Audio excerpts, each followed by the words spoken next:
یہ قرآن ایک بابرکت کتاب ہے جسے ہم نے آپ صلی اللہ علیہ وسلم پر نازل کیا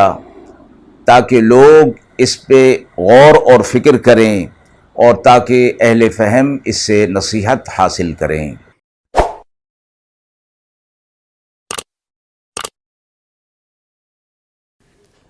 بسم اللہ الرحمن الرحیم۔ السلام علیکم ورحمۃ اللہ وبرکاتہ۔ ناظرین کرام، درس قرآن مجید کے آج کے اس پروگرام میں ہم سورۃ التوبہ کی آیت نمبر 85 تا 90 کا ترجمہ اور تفصیل پیش کر رہے ہیں، اور آخر میں پوچھے گئے سوال کا جواب ہوگا۔ اعوذ باللہ من الشیطان الرجیم، بسم اللہ الرحمن الرحیم۔ ولا تعجبك أموالهم وأولادهم إنما يريد الله أن يعذبهم في الدنيا وتزهق أنفسهم وهم كافرون وإذا أنزلت سورة أن آمنوا بالله وجاهدوا مع رسوله استأذنك أولو الطول منهم وقالوا ذرنا نكن مع القاعدين رضوا بأن يكونوا مع الخوالف وطبع على قلوبهم فهم لا يفقهون لكن الرسول والذين آمنوا معه جاهدوا بأموالهم وأنفسهم وَأُولَئِكَ لَهُمُ الْخَيْرَاتُ وَأُولَئِكَ هُمُ الْمُفْلِحُونَ أَعَدَّ اللَّهُ لَهُمْ جَنَّاتٍ تَجْرِي مِن تَحْتِهَا الْأَنْهَارُ خَالِدِينَ فِيهَا ذَلِكَ الْفَوْزُ الْعَظِيمُ وجاء المعذرون من الأعراب ليؤذن لهم وقعد الذين كذبوا الله ورسوله سيصيب الذين كفروا منهم عذاب أليم۔ آیت مبارکہ کا ترجمہ ملاحظہ فرمائیں۔ اور تعجب میں نہ ڈالے آپ کو ان کے مال اور اولاد، اللہ یہی چاہتا ہے کہ عذاب میں رکھے ان چیزوں کے باعث دنیا میں، اور ان کی جان اس صورت میں نکلے کہ وہ کافر ہوں۔ اور جب نازل ہوتی ہے کوئی صورت کہ ایمان لاؤ اللہ پر اور جہاد کرو اس کے رسول کے ساتھ مل کر، تو آپ سے استطاعت رکھنے والے بھی رخصت مانگنے لگتے ہیں اور کہتے ہیں کہ ہم کو چھوڑ جائیں کہ ہم رہ جائیں پیچھے بیٹھے رہنے والوں میں، خوش ہو جائیں کہ رہ گئے پیچھے رہنے والی عورتوں کے ساتھ، اور مہر کر دی گئی ان کے دلوں پر، سو وہ نہیں سمجھتے۔ البتہ رسول اللہ صلی اللہ علیہ وسلم اور جو لوگ ایمان لائے ہیں ساتھ ان کے اور جہاد کیا، انہوں نے اپنی مال اور جان کے ساتھ، انہی کے لیے خوبیاں ہیں، اور ایسے ہی لوگ فلاح پانے والے ہیں۔ تیار کر رکھے ہیں اللہ نے ان کے لیے باغ کہ بہتی ہیں ان کے نیچے نہریں، ان میں یہی رہیں گے ہمیشہ، اور یہی بڑی کامیابی ہے۔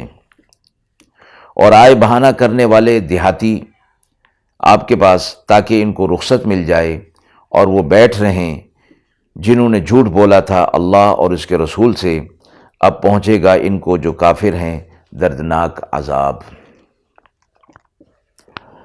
مذکورہ آیات میں آپ صلی اللہ علیہ وسلم کو اور پھر امت کو یہ خطاب فرمایا گیا کہ کفار کے مال اور اولاد ان کو تعجب میں نہ ڈالے۔ اللہ رب العزت نے ان کو یہ جو عطا فرمایا ہے، اس کا مقصد یہ ہے کہ ان چیزوں کے باعث اللہ انہیں اس دنیا کے اندر مشغول رکھے، اور یہی چیز ان کے لیے عذاب کا باعث ہو جائے، اور اس میں ہی پڑھ کر ان کی زندگی پوری ہو جائے، اور اسی کفر پر ان کی جان چلی جائے، زندگی پوری ہو جائے، اور آخرت میں یہ مال اور اولاد ان کے لیے عذاب کا باعث ہو جائیں۔ اور یہ آیت پیچھے بھی گزر چکی، اس میں بھی اسی حوالے سے فرمایا گیا تھا کہ منافقین کا، کفار کا دنیا کے اندر بڑھنا، مال و متاع کے اندر بڑھنا، یہ اللہ کے ہاں مقبولیت کی دلیل نہیں ہوا کرتا۔ اگلی آیت میں یہ فرمایا کہ جب کوئی آیت کوئی صورت نازل ہوتی ہے اور جس میں انہیں یہ ترغیب دی جاتی ہے کہ وہ ایمان لے آئیں اور اللہ اور اس کے رسول صلی اللہ علیہ وسلم کے ساتھ مل کر جہاد کریں تاکہ دین کا کلمہ، اللہ کا کلمہ، حق کا کلمہ بلند ہو، تو یہ لوگ باوجود اس کے کہ استطاعت رکھتے ہیں کہ اللہ کے رسول صلی اللہ علیہ وسلم کے ساتھ مل کر یہ جہاد کریں، اس کے باوجود یہ مختلف قسم کے عذر کر کے آپ صلی اللہ علیہ وسلم سے اجازت لے لیتے ہیں اور یہ چاہتے ہیں کہ ہم پیچھے رہ جائیں۔ تو فرمایا گیا کہ یہ خوش ہو جاتے ہیں اس بات پر کہ آپ صلی اللہ علیہ وسلم نے انہیں اجازت دے دی، جبکہ آپ صلی اللہ علیہ وسلم سے متعلق فرمایا گیا کہ آپ صلی اللہ علیہ وسلم جانتے تھے کہ ان کا عذر اور بہانہ ہے اور یہ جان بوجھ کر اس طرح کر رہے ہیں، اس کے باوجود آپ صلی اللہ علیہ وسلم اپنی ذاتی شرافت کی وجہ سے ان سے اعراض کر لیا کرتے تھے۔ تو فرمایا گیا کہ یہ خوش ہو گئے، ایسے جیسے کہ عورتیں گھروں میں رہنے والی ہوتی ہیں، یہ مرد ہوتے ہوئے بھی عورتوں کی طرح گھروں کے اندر رہ گئے۔ تو اللہ رب العزت نے ان کے اس عمل کی وجہ سے ان کے دلوں پر مہر لگا دی اور اب وہ سمجھتے نہیں ہیں۔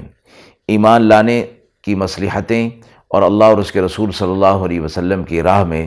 جہاد کرنے کی جو مصلحتیں ہیں وہ یہ لوگ نہیں سمجھتے، اس لیے کہ ان کے دلوں پر مہر لگ گئی ہے۔